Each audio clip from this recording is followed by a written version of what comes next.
Hi guys, the next topic is fixed action patterns. Fixed action pattern है क्या?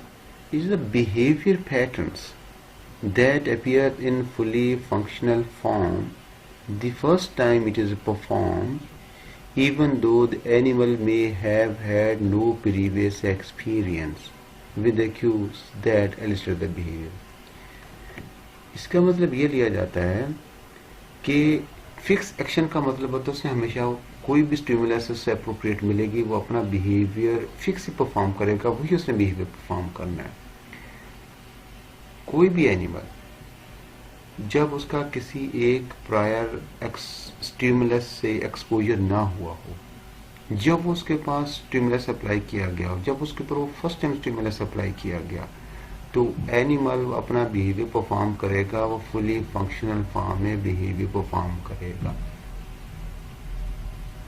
उस stimulus के साथ उस एनिमल का कभी पहले एक्सपोजर ना हुआ हो। इसको कहते हैं फिक्स एक्शन पैटर्न्स।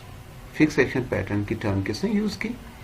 टिनबर्जन और उसकी कंपनी ने ऐसे बिहेवियर को फिक्स एक्शन पैटर्न या एफएपीज का नाम दिया। फिक्स एक्शन पैटर्न के कुछ की स्टिमुलस हैं, that is the sign stimulus और द रिलीजर्स। इसको डिफाइन हम कैसे करते हैं? The stimulus that trigger that is the initiate an action pattern is called a sign stimulus releaser. कोई भी स्टिमुलस है जो एक्शन पैटर्न को स्टिमुलेट कर देता है, उसको साइन स्टिमुलस या रिलीजर कहा जाता है। इनेट releasing mechanism. What is innate releasing mechanism? The hypothetical neural system responsible for triggering FAPs in response to appropriate sensory input. ये सपोज न्यूरल सर्किट है, सिस्टम है जो ब्रेन के अंदर मौजूद होगा, जो उसमें से FAPs जो उसको ट्रिगर करेगा, उसकी ट्रिगरिंग के बाद फिर वो अपना input response output response perform करेगा। FAPs ये मोर कॉम्प्लेक्स है देन रिफ्लेक्स, ये ऑटोमेटिक नहीं वॉलंटरी इसमें से होता है। अगर एक दफा FAPs fix action pattern start हो जाए, उसको इनिशिएट कर दिया जाए और उसके बाद स्टिमुलस को हटा दिया जाए, तो ये बिहेवियर अपनी कंप्लीशन तक पहुंचेगा, ये कंप्लीट होकर ही रहेगा। लुक हियर, इनेट रिलीजिंग मैकेनिज्म, ये उसमें से हैरिंग गुल्स है जिसकी वाइट हेड है, उसकी येलो बीक है, ये रेड स्पॉट है, और ये इसके लिए विजुअल स्टिमुलस है। दिस इज अ की stimulus, is the रिलीजर, visual stimulus है। ये इसके बेबी है, ये इसके चिक्स है।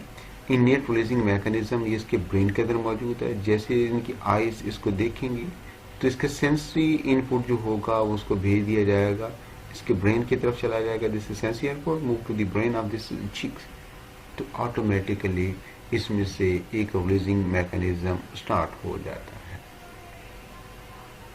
Begging behaviour and newly hatched herring gull chicks, Larus और जेंटेटस। यंग हैरिंगुल्स की जो चिक्स हैच होते हैं अपने एग से, वो अपने यारों मददगार होते हैं। वो just they stand up, nothing do more and seat up, completely dependent upon their parents for food, production for some weeks। क्योंकि ऐसे नहीं होते कि वो उठ के चलना शुरू हो जाएं, वो बेयारों मददगार उसमें से होंगे। इनकी जो बीक है वो उसमें से ब्राइट येलो होगी, उसकी टिप के करीब एक रेड स्पॉट भी मौजूद होगा। टिनबर्जन ने देखा young girls do not need to see the whole parents to begin packing, यानी उसको जरूरी नहीं कि जब उसने पैकिंग करनी है अपने पेरेंट्स के बीक के ऊपर, जरूरी नहीं वो पूरा पेरेंट्स देखे, उसके लिए बीक देखना ही बहुत सफिशिएंट है। टिनबर्जन found two-dimensional cardboard model for gulls' heads. He even painted six with bands on the end also stimulates the begging behavior in newborn herringgulls. Chicks were far more likely to pick peck at beaks with spots than those without. They also more likely to peck at the spots that contrasted strongly with the beak color, and interestingly at the red beaks rather than the yellow ones. ये उसके बारे में कुछ views उन्होंने दिए हैं timber James ने। उसने एक कार्डबोर्ड बनाया, आर्टिफिशियल कार्डबोर्ड बना लिया, जिससे उन्होंने हैरिंगोस के हेड का और बीक का स्ट्रक्चर बना लिया उन कार्डबोर्ड से। फिर एक उन्होंने पेंटेड स्टिक्स भी ले ली, लंबी स्टिक्स जो बीक को रिप्रेजेंट करती थी, उसके ऊपर उन्होंने पेंट कर दिया, येलो पेंट करके रेड स्पॉट लगा दिए। ये भी उन्होंने ऑब्जर्व किया जो चिक्स हैं उस बीक को ज्यादा पैक करेंगे जिसके ऊपर रेड स्पॉट मौजूद है, as compare those beaks which have no red spot. फिर सेकेंडली ये भी देखा कि बीक का कंट्रास्ट देखा, वो ऐसी बीक्स जिसके ऊपर बीक कलर को स्ट्रांगली कंट्रास्ट देखा उन्होंने कि बीक का कलर क्या है, रेड है, येलो है, उसके अकॉर्डिंग भी उन्होंने पैकिंग बिहेवियर परफॉर्म किया। इसको नेक्स्ट स्लाइड में हम देखते हैं कि कैसा है। ये इसके कार्डबोर्ड मॉडल्स हैं, ये सारे कार्डबोर्ड के मॉडल बना दिए।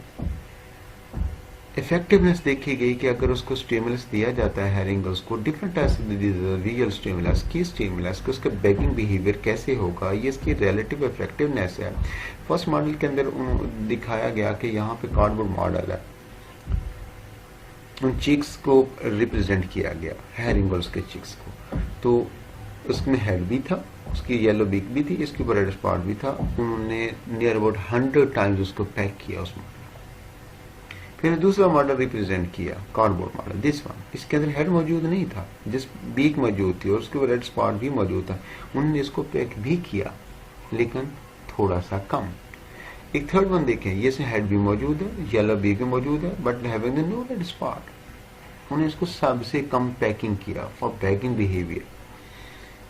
नेक्स्ट वन देखें, यहाँ से उन्होंने एक स्टिक ली, इसको पेंट किया, पेंट करने के बाद इसके ऊपर स्पॉट लगा दिए, तो ये हॉरिजॉन्टली उन पे बच्चों के सामने, चिक्स के सामने मूव किया। सबसे ज्यादा बिहेवियर पैकिंग इसके ऊपर उन्होंने परफॉर्म किया।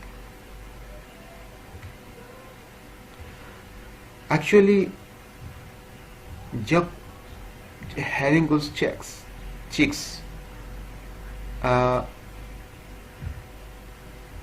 उसमें रेड स्पॉट को देखते हैं जो उनकी बीक के ऊपर मौजूद होता है, तो उसको पैकिंग करना शुरू कर देते हैं। हेयर लुक इसके पैकिंग करना, ठूंगे मारना स्टार्ट कर देते हैं। जब इसको पैकिंग करेंगे तो सेंसरी आउटपुट इस तरह इनको जाएगी इनके पेरेंट्स के ब्रेन्स की तरफ, वो अपनी फूड को रिगर्जिटेट कर देंगे, बाहर निकाल देंगे, तो उस फूड के ऊपर डिपेंड करेंगे। जब तक ये बच्चे इस रेड स्पॉट को पैकिंग नहीं करेंगे तो कभी भी उनके पेरेंट्स फूड जो उनके क्रॉप के अंदर स्टोर है रिगर्जिटेशन नहीं करेंगे, उनके बच्चों को फूड नहीं मिलेगी। Here look at this is a real pig, and the comparison with the laughing bulls. Jack Hillman demonstrate herringull chicks with models of the heads and the beaks of either adult herringull or the adult laughing bull. Jack हिलगल ने experiment perform किया। Jack Hailman ने demonstrate किया, उसने herring gulls chicks के सामने 2 types of model को represent किया। या तो उन्होंने उसके अडल्ट हैरिंगल्स के बीक्स को रिप्रेजेंट किया, हेड्स और बीक्स को, या उन्होंने उसके अडल्ट लाफिंगल्स की हेड एंड बीक्स को हैरिंगल्स के चिक्स के सामने रिप्रेजेंट किया। लाफिंगल जो उसमें है ये क्लोज रिलेटिव है हैरिंगल्स का, लॉरस आर्टिसीला, ये लाफिंगल इसमें हैरिंगल का क्लोज रिलेटिव है। डिफरेंस दोनों में क्या होगा, हैरिंगल्स में व्हाइट हेड है with beak that is yellow with red spot at the tips, जो लाफिंगल्स की बीक है वो रेड है और इसका हेड ब्लैक होता है, स्पॉट इसमें मौजूद नहीं होता। इस डायग्राम में रिप्रेजेंट किया गया, ये लाफिंगल है, ये हैरिंगल है, इसका हेड व्हाइट है, इसका हेड ब्लैक है, इसकी बीक येलो है, इसकी बीक रेड है, इसमें रेड स्पॉट मौजूद है, यहाँ रेड स्पॉट मौजूद नहीं। लाफिंग गुल और हैरिंग गुल्स के अंदर इनिशियली देखा उन्होंने चिक्स को जब दोनों मॉडल रिप्रेजेंट कर दिए गए। चिक्स किसके हैं? ये हैरिंग गुल्स के हैं। मॉडल कौन से रिप्रेजेंट किए? हैरिंग गुल्स के हेड और बीक का, और लाफिंग गुल की हेड एंड बीक के मॉडल रिप्रेजेंट किए गए।